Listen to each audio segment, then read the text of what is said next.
This is the Orion Knives Cetus, and you have seen the prototype for this on my channel before, but this one is mine, so I wanted to show it off. I also wanted to thank David Cam of Orion Knives for giving me this knife at Blade Show.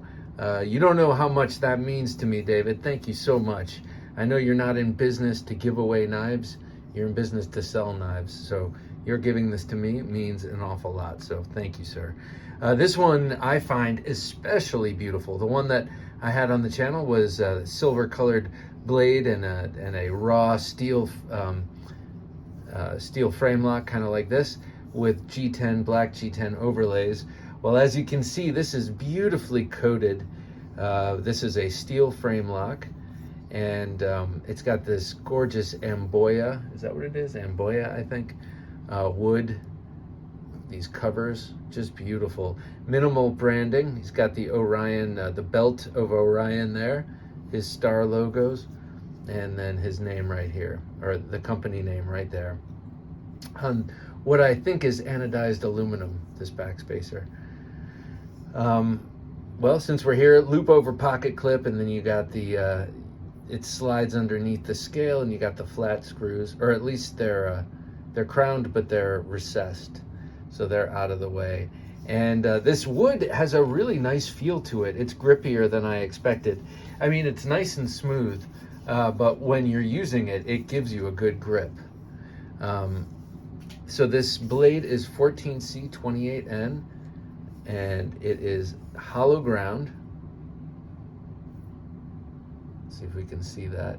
Hollow ground, it's got that nice fuller, and the opening hole is less usable to me than the fuller, just due to the positioning. So for me, I just put my fingernail in that fuller and it whips it open.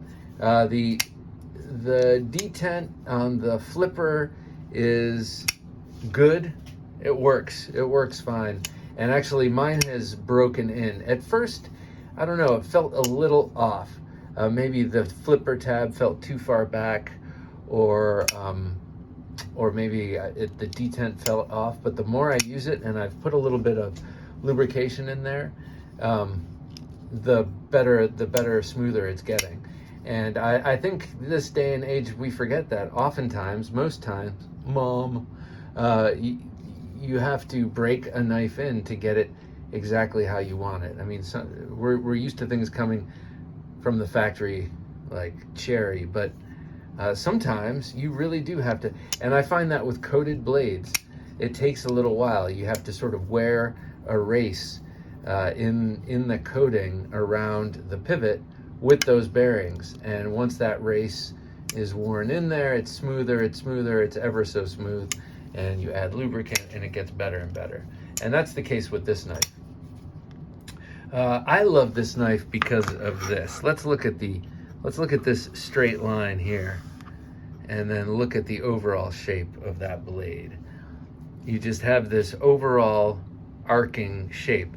It looks like a dolphin, actually, kind of jumping in the waves. But the other thing it looks like to me is a favorite sword of mine, a short sword.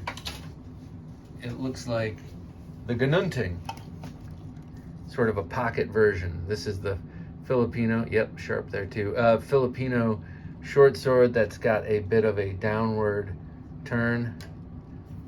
This is not the setup to show this off in, but it's a beautiful sword. It's got a downward hooking blade, sort of like a hawkbill, sort of like a very subtle hawkbill. And then here you have a similar setup, but it's all due to the spine. The spine is curved. The blade itself is straight. That edge is totally straight. But because it's featured on an arc, you still get that sort of recurve action. When you're pulling this thing through material, you're creating this big triangle where the material is getting trapped, much like a recurve. Looks like a good plunge grind. Looks like you can sharpen that thing a couple of times there before you're bumping into the plunge there. It's really nice. I really like this knife.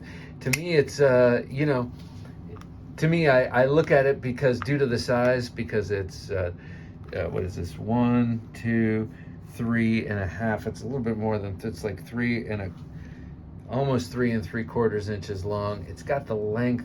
It's got that aggressive downward cant to that straight edge. To me, it's a very defensive style blade, but I know that's not what it's designed for. It's designed for EDC, and this thing will just kill it on EDC. For self-defense, I would do that. I would sharpen it a little bit more, make it pointier.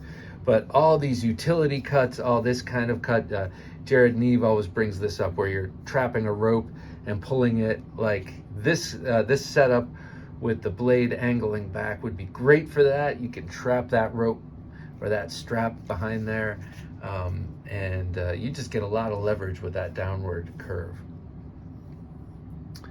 So yeah, very, very psyched about this. Thank you so much, David, again, for showing this, or for giving this to me.